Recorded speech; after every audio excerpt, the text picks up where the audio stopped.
ከአርትስ ቴሌቪዥን አርዕስተ ዜናዎችን እነሆ። ሜጀር ጀነራል ክንፈ ዳኘው ከኤርትራና ከሻዕቢያ ጋር ለመገናኘት የሶስተኛ ወገን ፈቃድ አያስፈልግም ማለታቸው አነጋጋሪ ሆኗል። ዓለም ከቅኝ ግዛት ቀንበር ተላቀኩ ብሎ የነጻነት በዓሉን ሲያከብር የድል በዓሏን ለዘመናት ስታከብር የኖረችውን ኢትዮጵያ እንኳን ለነጻነት በዓልሽ አደረሰሽ ያሉት አሜሪካዊ የውጭ ጉዳይ ሚኒስትር እያነጋገሩ ነው። የሚስታቸውን ጥፊ የቀመሱት ኢማኑኤል ማክሮን የማህበራዊ ትስስር ገጾች ድምቀት መሆናቸውን ቀጥለዋል።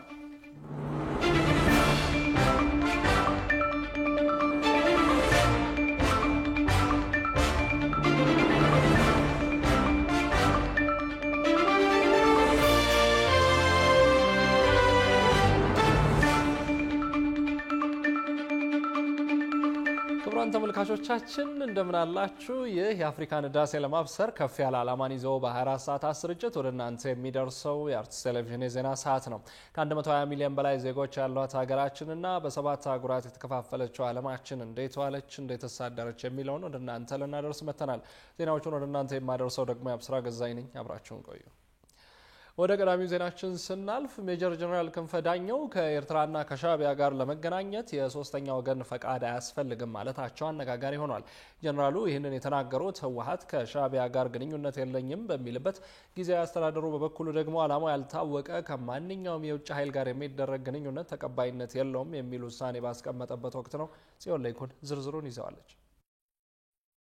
በትግራይ ክልል ለቀናት ያህል እየተከበረ ባለው በሌሎች የኢትዮጵያ ክፍሎች ከ34 ዓመት በኋላ የስራ ቀን ሆኖ በዋለው በግንቦት 20 ዋዜማ ከ5 ዓመት እስር ባሳለፍነው ዓመት ከተፈቱ በኋላ ድምጻቸው ጠፍቶ የነበረው የኢህአዴግ የቀድሞ ከፍተኛ ባለስልጣን ሜጀር ጀነራል ክንፈ ዳኘው ዝምታቸውን የሰበሩበት ንግግር አነጋጋሪ ሆኗል። የቀድሞው የሜቴክ ዋና ስራ አስኪያጅ ሜጀር ጀነራል ክንፈ ዳኘው በመቀሌ ኤፍኤም የ1983ቱን የግንቦት 20 የድል ፍሬ የትግራይ ህዝብ የ17 ዓመት የትግሉ ውጤት ብሎም የትግራይና የኤርትራ ጥምረት ያመጣው እንደሆነ ከመናገር አልፈው እስካሁን በግንቦት 20 ሲነገር ባልተሰማበት መልኩ የሁለቱን ህዝቦች የተጋመደ ታሪክና አንድነትም ሲያነሱ ተደምጠዋል።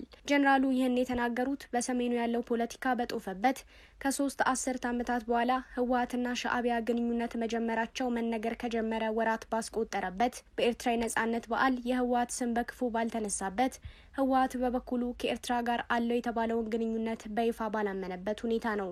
ከሰሞኑ አዲስ ፓርቲ የመሰረቱት የቀድሞ የህወሓት አንደኛው ክንፍ አመራሮች አቶ ጌታቸው ረዳን ጨምሮ የትግራይ የፖለቲካ መሪዎች የዶክተር ደብረጽዮን ቡድን ከኤርትራ መንግስት ጋር ግንኙነት ያደርጋል በሚል ተደጋጋሚ ክሶች ሲያሰሙ እንደቆዩ ይታወሳል። የትግራይ ጊዜያዊ አስተዳደርን የፕሬዝዳንትነት ወንበር ከአቶ ጌታቸው ረዳ የተረከቡት ጀነራል ታደሰ ወረደ በበኩላቸው ዓላማው ያልታወቀ ከማንኛውም የውጭ ኃይል ጋር የሚደረግ ግንኙነት ተቀባይነት የለውም በሚል ንግግራቸው በክልሉ የፖለቲካ ሁኔታ ከውጭ ኃይሎች ጋር የሚደረግ ግንኙነት መኖሩን የሚያሳይ ንግግር መናገራቸው አይዘነጋም።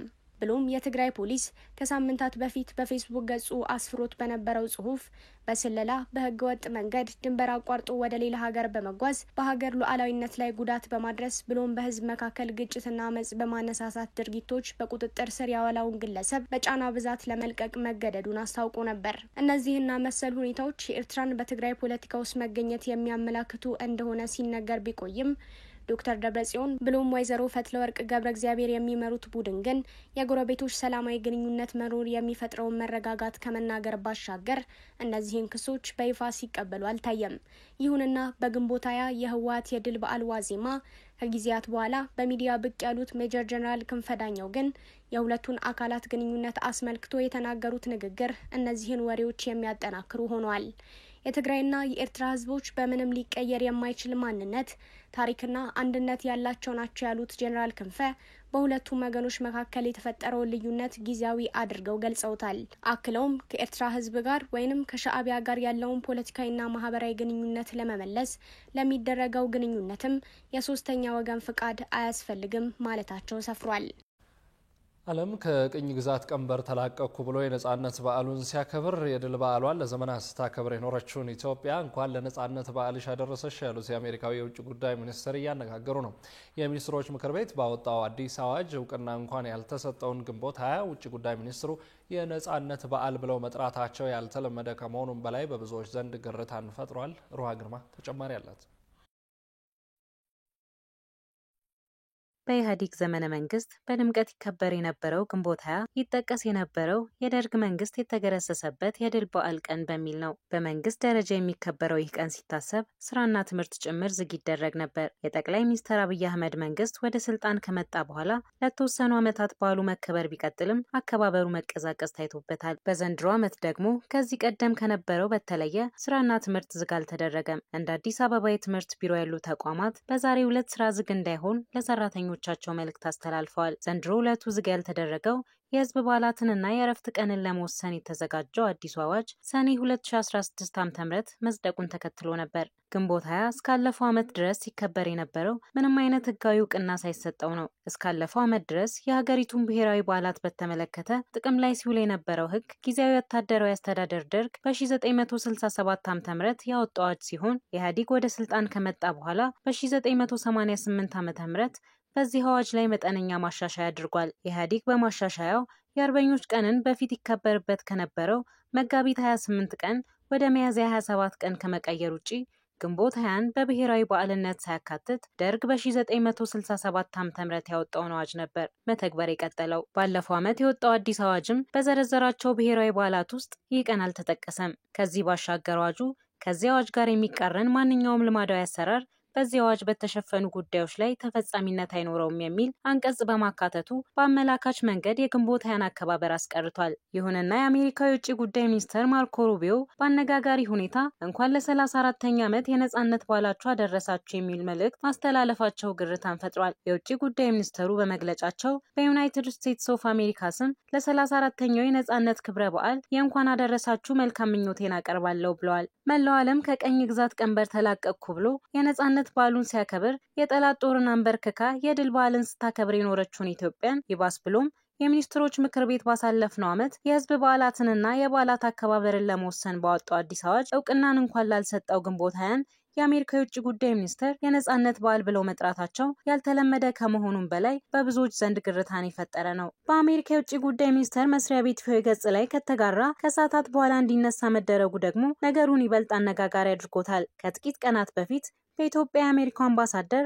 ኤርቪን ማሲንጋ በተመሳሳይ የኢትዮጵያ መንግስትና ታጣቂ ኃይሎች ነው ያሉትን ማሳሰቢያ ካጋሩ በኋላ ከይፋዊ ገጽ ላይ እንዲነሳ አድርገው በድጋሚ ታርሞ መለጠፉ አይዘነጋም።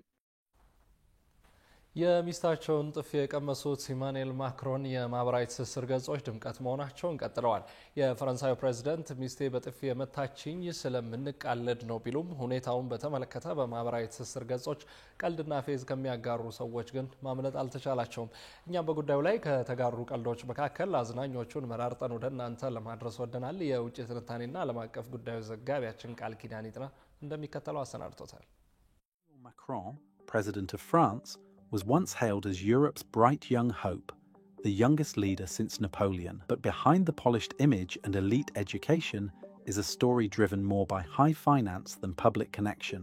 የፈረንሳዩ ፕሬዝዳንት ኢማኑኤል ጂያን ሚሼል ፍሬድሪክ ማክሮን ለጉብኝት ወደ ደቡብ ምስራቅ እስያዊቱ ቪየትናም ዋና ከተማ ሃኖይ አውሮፕላን ማረፊያ ደርሰው ከአውሮፕላኑ ሊወርዱ ሲሉ የተፈጠረው ክስተት በዓለም ዙሪያ መነጋገሪያነቱ እንደቀጠለ ነው። በዓለማችን ላይ ካሉ ሀያላን ሰዎች መካከል በቀዳሚነት የሚጠቀሱት ማክሮን ጣቶቻቸው ዓለምን በሰከንዶች ውስጥ ወደ ትቢያ መቀየር የሚችለውን ኒኩለር የመጫን ስልጣን እየተጎናጸፉ ናቸው። የተባበሩት መንግስታት ድርጅት የጸጥታው ምክር ቤት ጭምር ድምጽን በድምጽ የመሻር መብት ያላቸው ፕሬዝዳንቱ ከአውሮፓ አልፎ ዓለምን ከሚዘውሩ ሀያላን መሪዎች መካከልም አንዱ ናቸው። ይህ ሁሉ ስልጣንና ኃይል ግን የ47 ዓመቱን የፈረንሳይ ፕሬዝዳንት ኢማኑኤል ጂያን ሚሼል ፍሬድሪክ ማክሮንን የሚስታቸውን ጥፊ ከመቅመስ አልታደጋቸውም። ምንም እንኳን ማክሮን የአውሮፕላኑ በር እንደተከፈተ ለማስተባበል በደረጃዎቹ ቢንደረደሩም በብርሃን ፍጥነት ካንዱ የዓለም ጫፍ ወደ ሌላኛው ወሬ ከማዳረስ የማይቦዝኑት ማህበራዊ የትስስር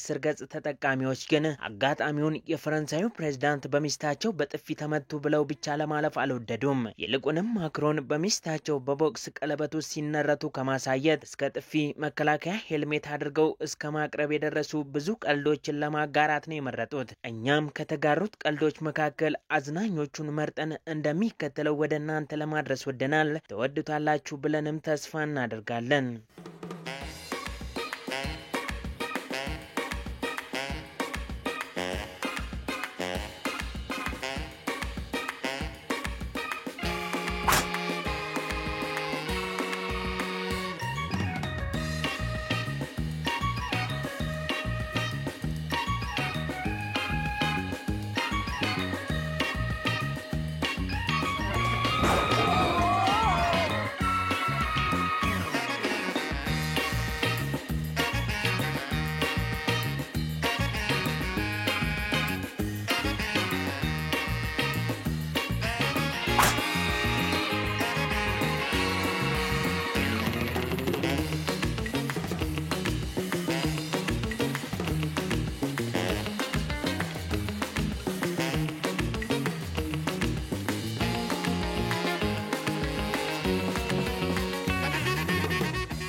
ክቡራትና ክቡራን ካርታ ዜናዎች ጋር አብራችሁን ስላላችሁ አርትስ ቴሌቪዥን ያመሰግናችኋል። ማንኛውም አይነት የዜናም ሆነ ሌሎች ጥቆማዎችና አስተያየቶች ቢኖሯችሁ በአጭር የጽሁፍ መልእክት መቀበያ ቁጥራችን 6121 ላይ ብታደርሱን ተቀብለን ወደ እናንተ እናደርሳለን።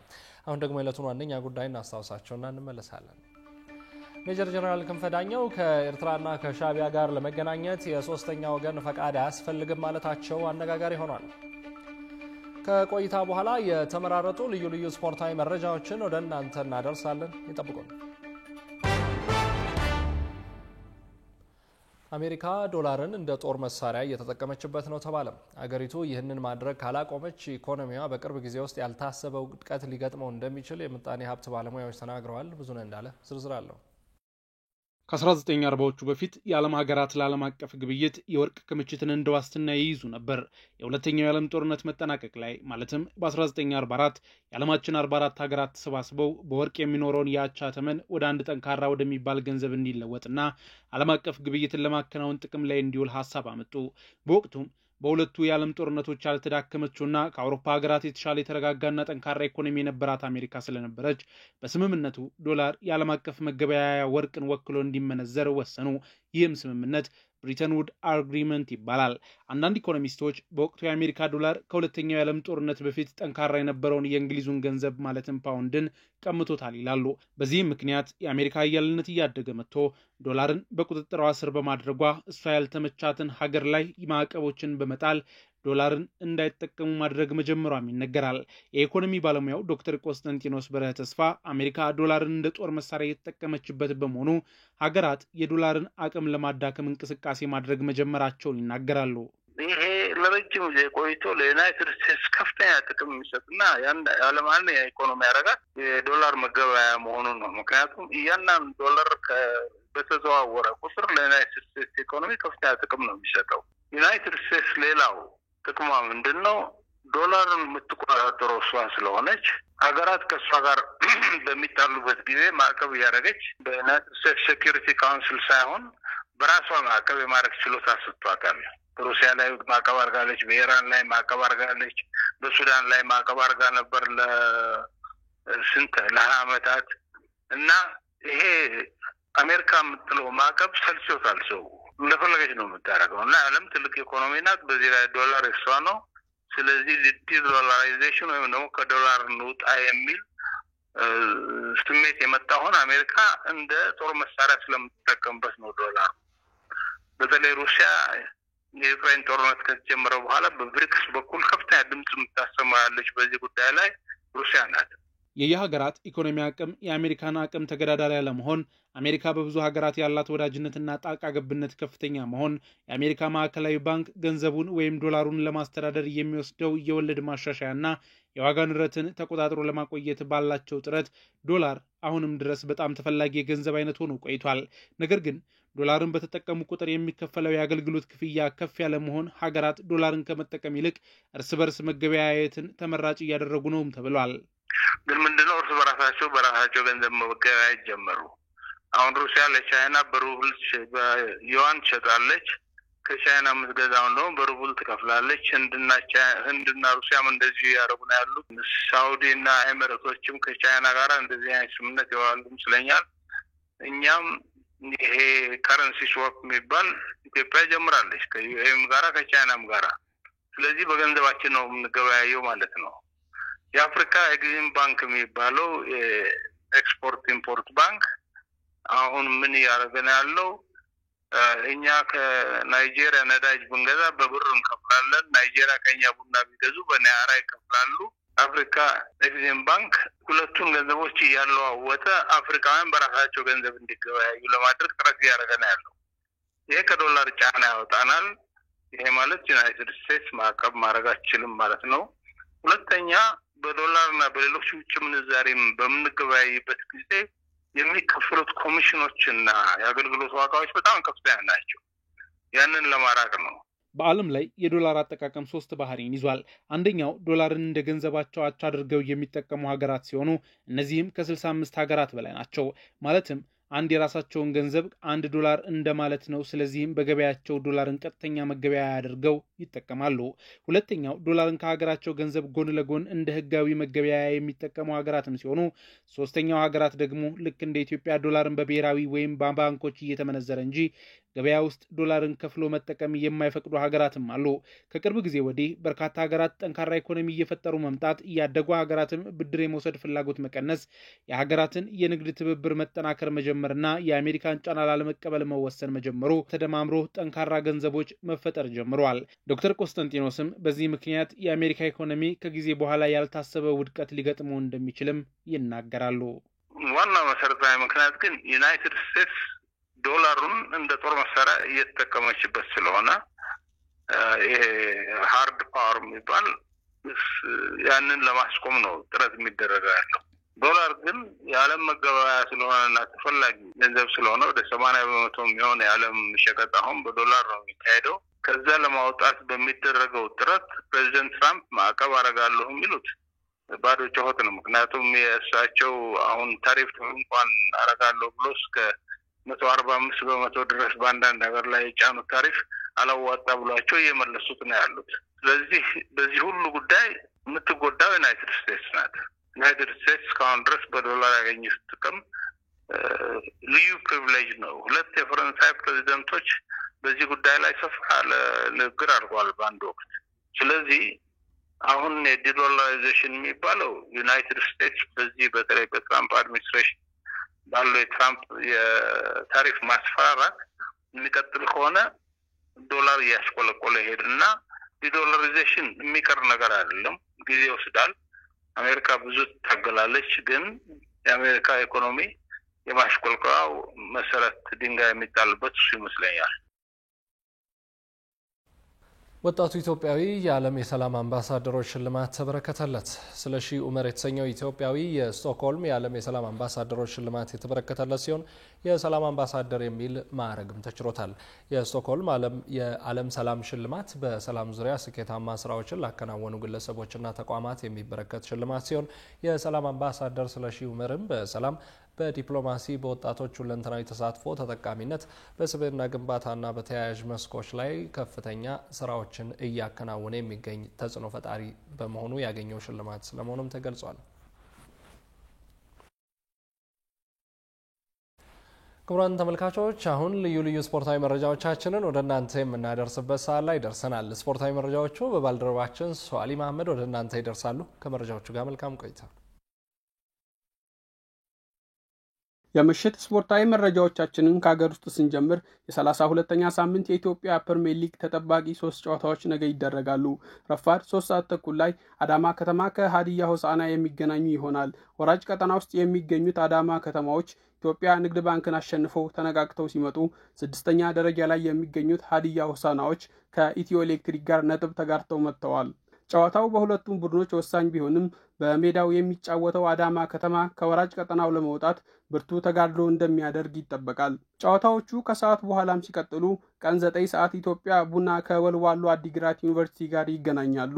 በዚህ ዓመት ለየቅል የሆነው ውጤት ታሪክ ያላቸው ሁለቱ ቡድኖች ሲገናኙ ኢትዮጵያ ቡና ባለፈው ሳምንት በሊጉ አናት ላይ የሚገኘውን ኢትዮጵያ መድንን አሸንፎ በዚህ ሳምንት ደግሞ ከሊጉ መሰናበቱን በጊዜ ካረጋገጠው ወልዋሎ ጋር ይገናኛል። 54 ነጥቦችን በመያዝ በሁለተኛ ደረጃ ላይ የተቀመጡት ቡናማዎቹ ዘንድሮ የሊጉን ዋንጫ ለማንሳት እስከ መጨረሻው እንደሚፋለሙ ይጠበቃል። በሌላ በኩል ምሽት 12 ሰዓት ላይ ወላይታ ዲቻ ከኢትዮ ኤሌክትሪክ ይገናኛሉ። 42 ነጥቦችን ይዘው 7ኛ ደረጃ ላይ የሚገኙት የጦና ንቦቹ አሸንፈው ደረጃቸውን ወደ መሪዎቹ ለማስጠጋት ሲጫወቱ በ34 ነጥብ ከወራጅ ቀጠናው በአንድ ደረጃ ከፍ ብሎ የሚገኙት ኢትዮ ኤሌክትሪኮች ከአደጋው ክልል ለመውጣት ብርቱ ፍልሚያ እንደሚያደርጉ ይጠበቃል። ጨዋታዎቹ በተያዘላቸው ሰዓት በአዳማ ሳይንስና ቴክኖሎጂ ስታዲየም የሚከናወኑ ይሆናል። ከባህር ማዶ ወዳገኘናቸው መረጃዎች ስንሻገር ዛሬ ምሽት 4 ሰዓት የአውሮፓ ኮንፈረንስ ሊግ የፍጻሜ ጨዋታ ሪያል ቤቲስን ከቸልሲ ያገናኛል። በፖላንድ ሮክላው ስታዲየም በሚደረገው በዚህ የፍጻሜ ጨዋታ ላይ ሁለቱም ቡድኖች ዓመቱን በዋንጫ ለማጠናቀቅ ከባድ ፉክክር እንደሚያደርጉ ይጠበቃል። በዘንድሮው የእንግሊዝ ፕሪሚየር ሊግ 4ኛ ደረጃን ይዘው ወደ አውሮፓ ቻምፒዮንስ ሊግ የተመለሱት ቸልሲዎች በኮንፈረንስ ሊጉ 38 ጎሎችን በማስቆጠር ሪከርድን በማስመዝገብ እንዲሁም ካደረጓቸው 12 ጨዋታዎች 11ን በማሸነፍ የፍጻሜ ውድድር ላይ ደርሰዋል። በላሊጋ 6ኛ ደረጃን ይዘው ያጠናቀቁት ሪያል ቤቲሶች በበኩላቸው ዋንጫውን ለማንሳት እስከ መጨረሻው ሰዓት ድረስ ጠንካራ ፉክክር እንደሚያደርጉ ይጠበቃል። በተጫዋችነት በማላጋ በአሰልጣኝነት ደግሞ በዌስትሃም አብሮ የሰሩት ማኑኤል ፔሌግሪኒ እና ኢንዞ ማሬስካ ዛሬ በተቃራኒ ሆነው ጨዋታቸውን ያደርጋሉ።